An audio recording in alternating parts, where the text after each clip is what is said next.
Então nós estamos aqui, né, para mais um estudo. E assim, foi bastante complexo, bastante informações. Programa 7, série Mensagem Consoladora, do novo o Espiritismo e o Despertar da Consciência, Força Kundalini Muzi. Você estava me falando antes que não entende o que é Força Kundalini? Não, eu escuto falar, mas como ela funciona, né? Então, nós vamos hoje usar o recurso caneta Didático. e quadro. Recursos didáticos. Nós vamos então mudar a posição da câmera para depois a gente voltar ao assunto. Então é o seguinte, repetindo aqui, as pessoas que perderam a explicação. Então, o seguinte, eu tenho uma força que entra no meu organismo e tenho uma força que sai do meu organismo, que ela não está assim orientada, né? Ou seja, ela não entra no contexto. Então, essa força, ela sai... Você falou uma força, seriam duas forças, uma que entra e outra que sai. Então, você falou uma força. É que você não ouviu a explicação que eu... Não, que você tinha explicado antes, mas agora eu só ouvi uma força. Aí, no caso... Que entra e que sai, mas aí você... Há uma força que entra e uma força outra que sai. Que não entra no contexto. Então, por exemplo, quando eu penso por mim mesmo, quando eu gesto o meu próprio pensamento, é o coronário que age em cima dela. E então, esse coronário... ele vai estar, quando eu estarei reencarnando essas forças através de cada chakra que está aqui no meu interno. E aí, no caso, essa energia que entra no meu universo, ele está...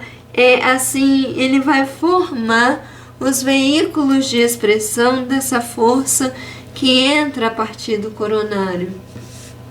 Entendeu? Então, no caso, existe uma força descendente. No caso, ela vai trazer uma mensagem. Ela está sendo aprimorada porque ela... Força descendente? É uma força descendente. Porque ela desce? Ela está descendo, tá? Porque ela está sendo aprimorada, ela está sendo uma mensagem. Ela já foi átomo e agora ela está sendo espírito. E aqui ela vai formar os átomos. É uma força ascendente. Ela vai ser as ovelhas, né? Ela vai ser construída. Essa força, ela entra pelo basal. E aí, no caso, a formação atômica, ela ocorre no genésico. O basal é no genésico? Mami, basal é por onde entra e sai as forças. Por exemplo, entrou um átomo, né? Entrou uma força externa, ela vai direto para o genésico, tá? Ela vai para o genésico, ela vai depois para a força vital, ou seja, o esplênico.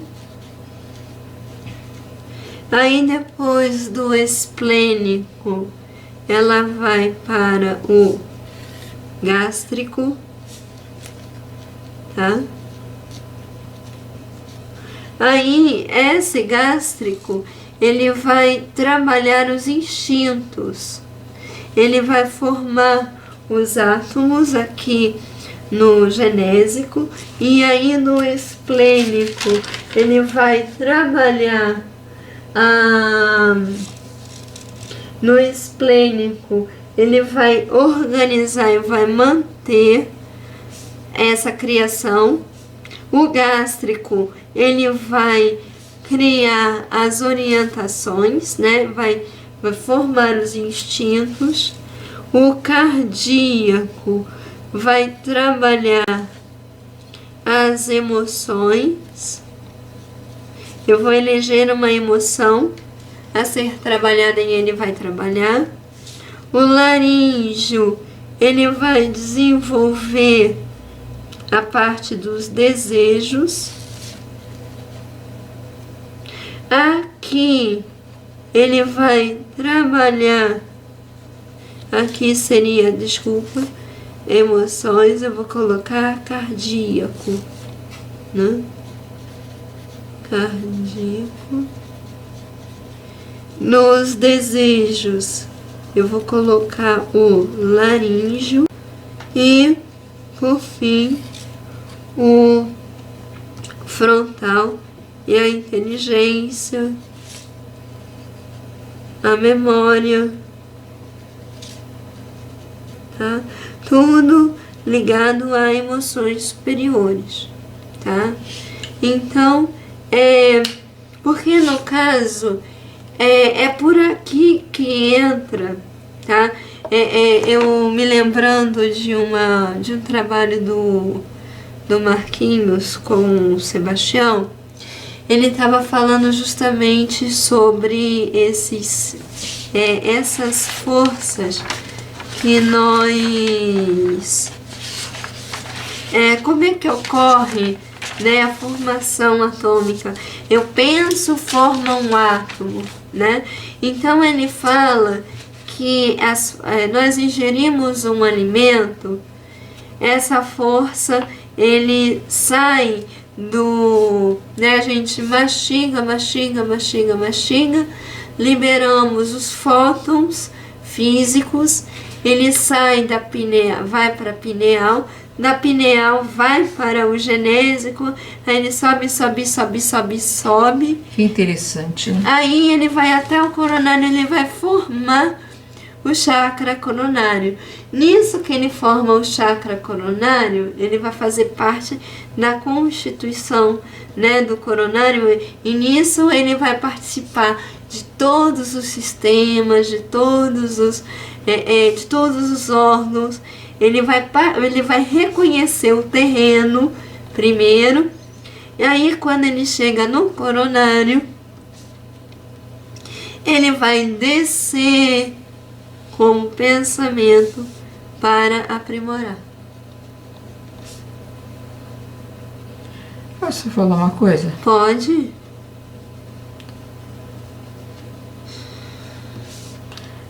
Quando acabou as séries da TV, o Sebastião falou que ia voltar o livro. Ele tá voltando. E fazendo a recapitulação. É engraçado, eu não sei se eu fui assim um pouco relapsa como aluno na primeira parte, mas parece que ele está falando, ele está fazendo um outro trabalho, né? Não, você não tá errado, não. Tá certíssima, ele está fazendo um outro trabalho. Quer dizer, ele não é o mesmo trabalho. Não. Ele pode ter voltado, mas ele está trabalhando uma outra linha, né? Isso. E eu falei pra Eleusa, né? Que a gente conversa muito. E aí, no caso, eu falei pra ela... Fotografou? Eu falei pra ela que nenhuma palestra de Sebastião pode ser o mesmo tema. Nunca é igual. Não, nunca é igual, mas acontece que o ramo é muito extenso, né? Muito. E uma coisa... E a gente não pode deixar de... Eu não diria aplaudir, porque é um trabalho espiritual, né? Mas... Por que não? Porque o trabalho propriamente não é dele. É dele, ele sim. É um um coautor, coautor, né? Mas a gente tem que respeitá-lo, né, como uma pessoa idônea naquilo que está falando, porque você pode, quando você adentra essa energia, você vê que ela vai muito mais além do que se possa imaginar, né? Então, no caso, né, como ele estava falando, essas forças, elas entram em contato com o nosso organismo o tempo todo. Nós estamos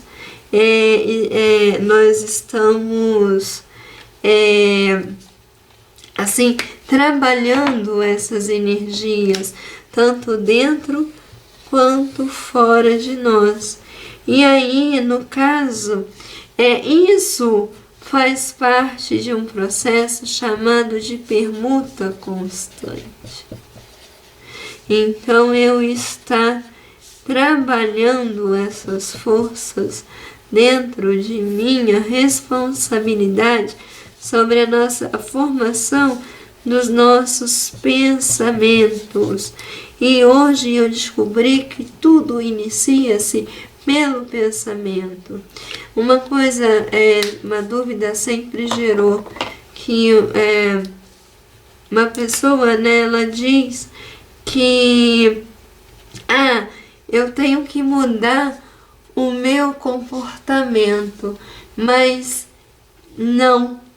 O meu comportamento, ele muda primeiramente pelo meu pensar, depois o meu sentir, depois o meu falar, depois o meu agir. Então, o meu pensar, ele tem que estar em comum acordo com todas essas forças que estão inerentes, porque mesmo que eu minta e fala eu te amo, eu passei pelo meu pensar, porque eu tive uma intenção primeira. Então, nada, porque se eu não tenho uma intenção, eu sou pensado. Eu não crio o meu pensamento. Por isso que a gente tem que saber o que nós vamos comer, o que nós vamos vestir, o que nós vamos pensar. Quando eu interfiro na minha ação, eu tenho que pensar. Eu não ajo sem antes agir em todo o meu corpo. A ação é a última coisa que acontece dentro do meu trabalho. E a minha ação, como o Sebastião falou, não precisa ser necessariamente uma ação externa. Eu posso trabalhar a minha ação interna. Então, por isso, o saber pensar. E uma coisa que eu não me esqueço do Cosme Massi, que antes eu tenho que saber os meus desejos. Compreender os meus desejos, em que eu quero agir.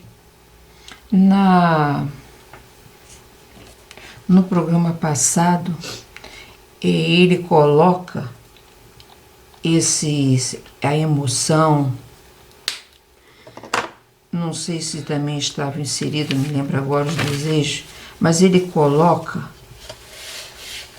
um instinto, acho que estava desejo também. Mas a emoção eu tenho certeza. Como você age, né? Os instintos, as forças instintivas, e agora ele coloca essa força Kundalini, que é a reunião de todas as forças. Que ela tem uma força, né, vamos dizer assim, descomunal, em que vem alterar todo o seu organismo. Então, uma coisa que eu achei muito interessante, quando ele falou da força Kundalini, ele falou antes sobre, né, ele falou sobre todas as forças que estão inerentes à força Kundalini, e ele também falou da nossa força mental, que ela serve de base de coesão, né, quer dizer, de base de sustentação aos princípios vitais. E aí ele falou também da força mental, ele se referiu da seguinte forma, que a força imanente da nossa consciência é a força de coesão para vamos aí. Força de coesão para a construção do reino subatômico. É isso que ele se referiu à força mental. Eu achei isso belíssimo. Força, então olha só, a energia mental.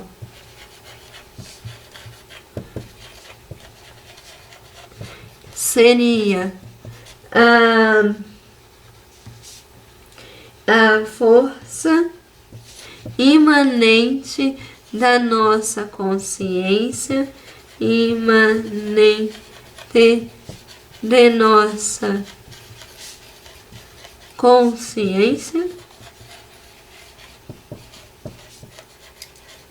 força imanente da nossa consciência. Então aí mostra toda a desestruturação do organismo quando não tem isso em equilíbrio, né? Minha consciência. Que organiza e mantém o reino subatômico.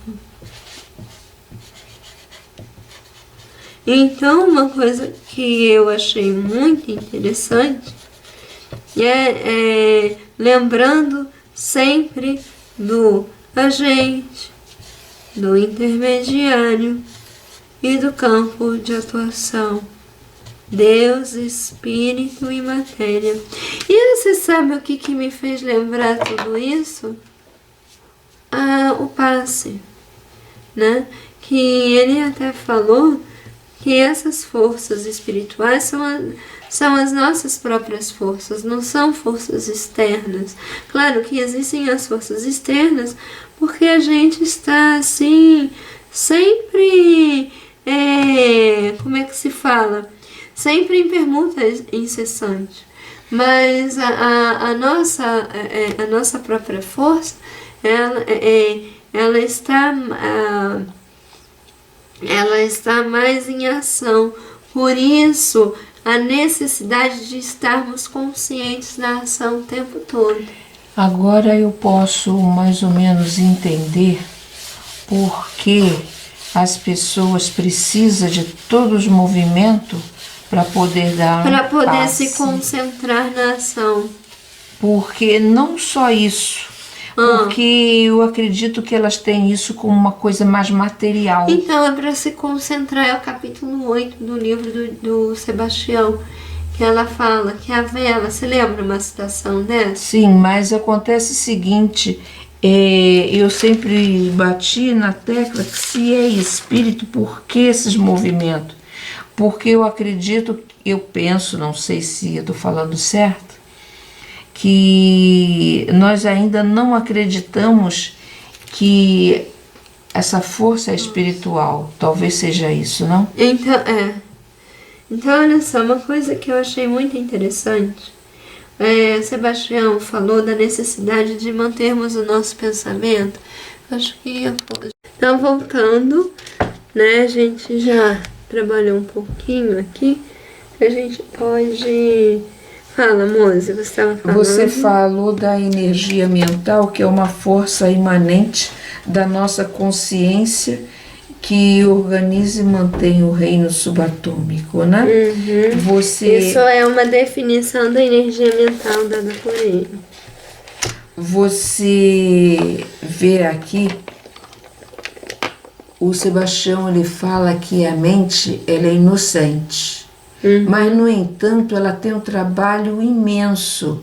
Por exemplo, se a mente não faz a organização de comando ao corpo, o corpo fica, vamos dizer assim, sem ação.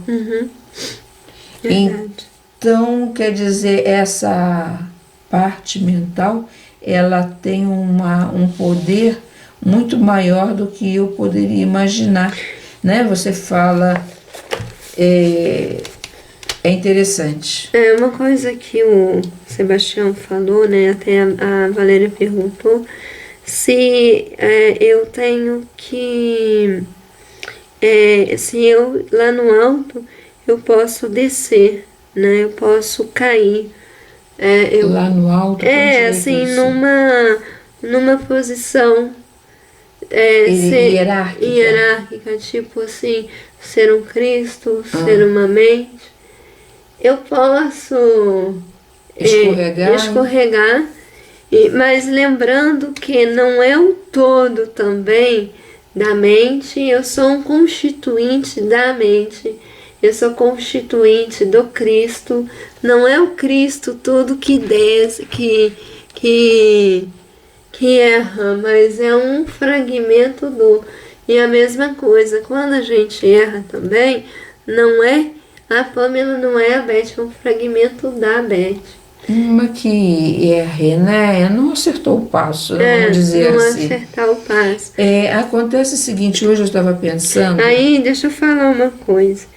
Aí o Sebastião falou de um caso que eu achei importante, que ele diz que espíritos, né, no mundo espiritual, eles podem pensar e ficar presos na zona umbralina. Se lembra eu não me lembro se... Eu acredito que sim, tem esse relato no livro Nosso Lar. Mas tem esse relato sim. Agora que eu tô me lembrando, na hora que o André Luiz foi cuidar do marido, o italiano, que estava com pneumonia, se não me engano, tuberculose, que foi até o Marquinhos fala que é o próprio André Luiz, né? Porque tudo está em tudo, né? Então nós, a mente é o espelho da vida, né? Então, no caso, nós vemos retratos nossos em tudo que a gente manipula. Então, no caso, e teve uma cena que eu achei fantástica, quando lhe deu ciúmes, ele foi exatamente, ele voltou para o umbral. Se lembra dessa cena no filme Nosso Lar? Sim. Mas ele não permaneceu. Não permaneceu porque ele voltou com o seu pensamento. Agora imagine se ele tivesse continuado. Por isso que ele foi promovido. Porque ele se libertou daquela... Ele teve o esclarecimento, ele teve o socorro. Quando o Clarencio o tirou do umbral, ele teve o consolo, no sentido dele ser esclarecido pelo Lísias, pela Dona Laura, pela sua própria mãe, que eram mentes superiores dentro do seu próprio universo. E aí, no caso, ele se libertou indo para uma próxima etapa, que foi o livro Os Mensageiros, quando ele cuidou de si mesmo naquele momento em que ele cuidou do marido da esposa. E aí ele percebeu que já não haviam mais laços que os prendia, mas sim que o libertava daquela situação. E aí, no caso, eu achei muito interessante que essa força Kundalini é a energia sexual que a gente trabalha, né, na relação, porque na verdade essas forças as coisas elas nos enxergam, os objetos, ele fala, né, da força magnética, né, a lei de atração, que foi o Emmanuel que fala, né, continua isso, a lei de atração da perpetuidade do universo e é inerente à vida em todos os sentidos, né? Então tudo é vivo e sendo inerente à vida gera carga magnética a toda a vida. Então os objetos, tudo que a gente tem, tudo aquilo que está sobre nossos aparatos, ele recebe essa força da bioenergia, da força Kundalini, que na verdade agora eu entendi, a bioenergia é apenas o ectoplasma nosso, né? Mas na verdade, pelo que eu entendi, essa força Kundalini a gente também retira, porque não é somente a força nossa, é a força também que a gente recebe. Então, por exemplo, se eu te der um abraço, você pode comer ovo, pode comer carne, porque essa força, ela está, essa força do alimento que eu ingeri, ela está em você. Com todo o carinho e respeito aos fumantes, quando você abraça um fumante, você não está sentindo o cheiro propriamente do cigarro que ele fumou, mas você está sentindo o cheiro da energia do cigarro que está impregnado na pessoa. Né? E tem pessoa que tem, como você disse uma vez, sachê de cigarro. Quem fala isso é o Barbosa, que a esposa dele falava, né? A Nina Rosa dizia assim: nossa, eu não durmo com o Barbosa, eu durmo com um sachê de cigarro. Tem pessoas que ela cheira tanto cigarro que eu tenho que camuflar minha respiração para poder ficar perto dela. Porque na verdade, agora eu estou entendendo aquilo que o Américo Canhoto colocou uma vez no Facebook dele, né? Conversando com o Américo Canhoto. Não é no Facebook, é num grupo que ele tem, que ele sustenta. E ele fala que isso não é apenas o cheiro, vamos dizer assim, é a energia que a pessoa libera e que acaba acentuando isso. Eu acredito sim, que realmente, né? Você de alguma maneira sente alguma coisa de anormal ali naquele meio. E na verdade nós somos o produto de um todo. Pensando, né? Bem, é isso mesmo. E quando ele falou da força Kundalini, eu achei bastante interessante que essa força Kundalini, ela veio mostrar aquilo que eu não sei se é o Khalil Gibran que fala, que nós temos tudo que tem no universo, se eu não me engano. Então eu achei assim essa questão muito interessante da gente comentar, né? E a importância do uso da energia sexual, que em tudo. Como diz Emmanuel, né? Tudo é sexo, né? Tudo é energia. Sexo, tudo é espírito. É espírito e vida a serviço do universo. Quando ele falou ali, eu já tinha isso praticamente em mente, porque de tanto ouvir e tanto falar, você acaba agregando esse valor. Então, eu acho que por hoje a gente, como diz alguém, tá chique no universo, né? Então, agradecendo a presença de todos, a paciência, e vamos seguindo em frente. Boa noite, moça. Boa noite, filha. Boa noite, vamos dormir que Boa amanhã... noite a todos, gente. Amanhã tem trabalho. Beijo.